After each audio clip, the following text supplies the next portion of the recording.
Video seorang pencuri LPG jatuh dan tertimpa tabung gas viral di media sosial. Video itu diunggah oleh akun Instagram @andreli_48 pada Minggu, 6 Maret 2022. Dalam unggahan video itu memperlihatkan seorang pencuri sedang menggendong tabung gas LPG curiannya lewat pagar di waktu malam hari.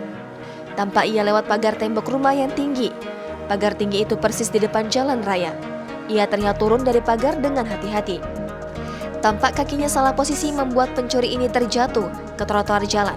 Berbarengan dengan itu tabung menimpanya.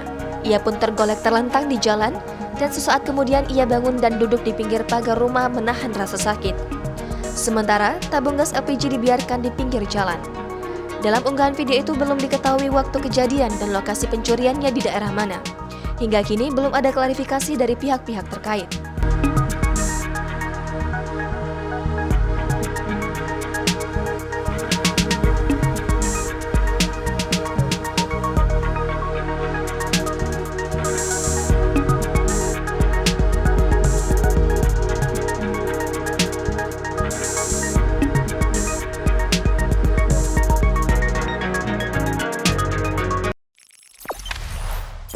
Jangan lupa subscribe, share, komen, dan like ya.